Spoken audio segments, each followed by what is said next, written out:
It is time for the most anticipated thing on this car to date. This is coming off and the Monster Sport rear piece is going on. But first, as I'm doing this as a walkthrough video, I'm going to show you, if you do end up with either this splitter or rear piece, they all go on the same way, how to actually do it. So let me get a socket, a 10mm, and we'll go under there. What you're going to need to do, this is quite easy. Set of spanners, socket with a 10mm on the end, and a couple of fresh nuts and bolts. And the bits we're after is getting your socket on the end of that, and then getting your spanner on the end of that, wherever it is. There you go. So you basically want it to look something like this. I've wedged the spanner in place, and as you can see, every little turn that I do with the ratchet, it drops slightly that bit further when I leave that pressure off, and you can see the gap that I've created there. So do this for both sides and she'll come right off. And there we go, she pops right off just like that. Even the police helicopters come to say hello. Don't know where it is. It's somewhere. Can't see bloody anything under here. So now we'll move on to the other side.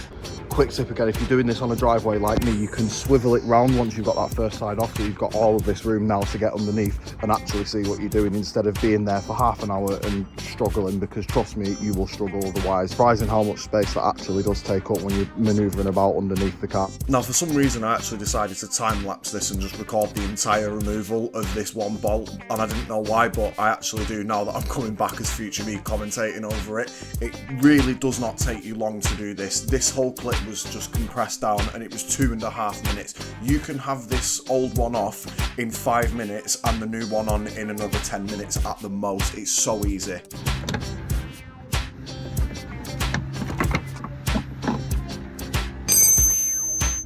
So we're not having a diffuser on this after quite some time now, but the next one is going to be well worth it. I'm not sure whether to actually give it a quick wash before putting this on, or whether to just wipe the corner pieces down. I'll probably just wipe the corner pieces, to be honest, because I want to just get it on and get it over and done with. You're probably looking at this thinking, what on earth is he doing here? But believe me, there's method to the madness. This will save you so much grief of trying to hold it up and screw it in at the same time. Just get a jack under there, prop it up in place, and you can self-tap it right in. Believe me, this will be your best mate.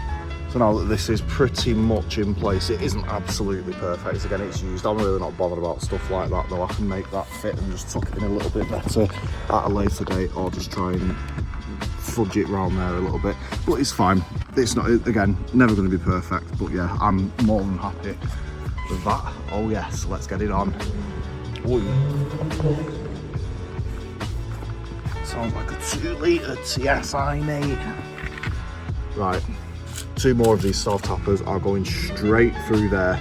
Would you stop interrupting me, Golf R? Not the straightest in the world, however, I will correct this once I change my wheels over. Moment of truth, does it hold? Certainly holds enough, that's good enough for me. Let's jump on the other side. So this is where we're at now.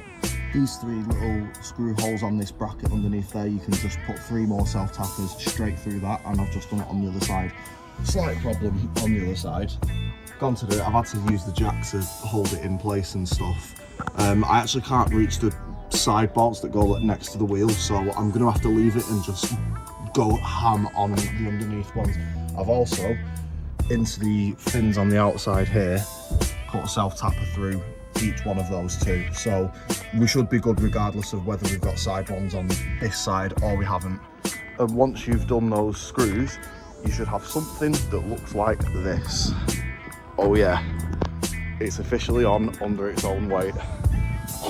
Oh my god, I cannot believe it. I'll redo them side bolts as well, because I'm not quite happy with those. But yeah, for now, she's looking so much better. First look at it with the rear piece and the skirts. Oh yeah, I'm happy. So I thought I'd do a quick little 1-week update about the skirts and the rear piece. We took a little bit of dirt, but it actually washes perfectly fine. I've taken it to the jet wash once or twice now and it's perfectly fine. No paint's come flying off it, and it hasn't fell off either, so my self-tappers did work, and that also proves that these gaps don't matter. I will be fixing these at a later date, like I said earlier on in the video. It's not the end of the world exactly.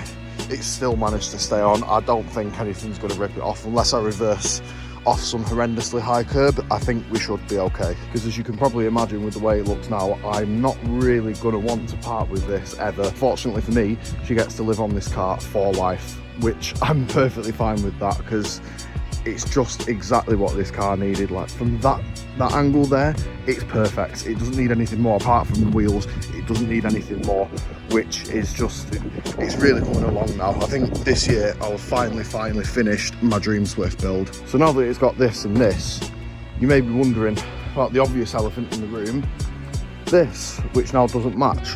What's next for this? What's going to be happening? Well, when I come to fix my want to know how I got these scars, I will also be removing this and fixing this as well. If you're after a pretty cheap front splitter in about,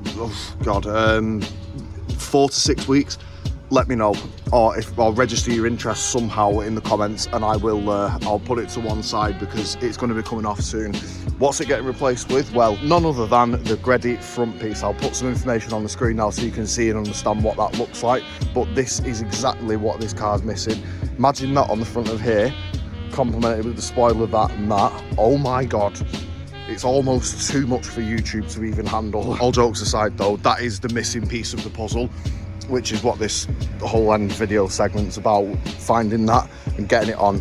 It's not going to be yet because I still need to wait for a payday to shift a few more things first, but yeah, could be worse. And to finish it off, no, I'm not going to clean in here despite it being a pigsty. I'm going to do a cost rundown of, oh, could you work please, thank you. A cost rundown of what these skirts and the rear piece cost me in total, including the repairs, including absolutely everything. So yeah, jump to future me doing that.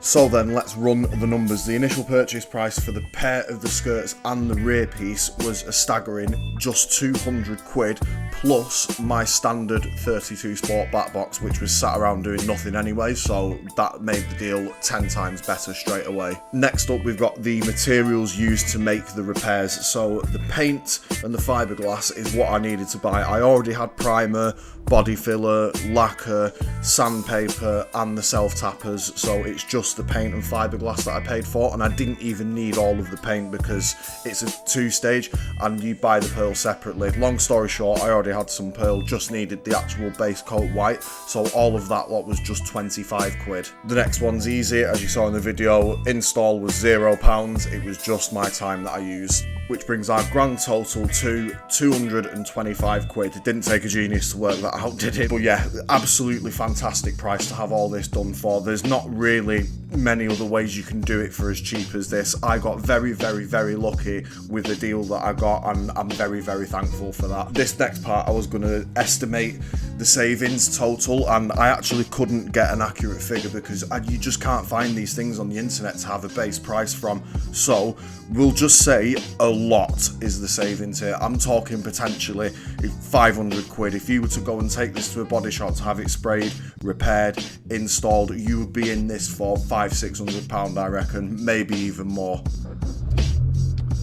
Now, a lot of people have been asking for this video, so I thought I'd throw this in here as just a quick heads up. I'm going to be making an update video for the ticking sound very, very soon, because I think I may have found the strongest lead so far as to what it possibly could be, and it's something way more minor that pretty much everyone overlooked apart from one commenter on my channel. So stay tuned for that because a lot of people have been asking. So I think for today, ladies and gents, we shall leave it there because I have just got a mega addition for the unit. There is an machine in there, which you will see at some point in the future when I do these wheels. That could give you an indicator as to what it is. So I'm going to go and install that. Thanks very much for watching. Give me all your thoughts and comments down below, and let me know about the splitter as well. Hopefully these consistent videos will continue. I think they will. I've got loads lined up, so stay tuned for all of these new videos. Thanks again for watching. Take care.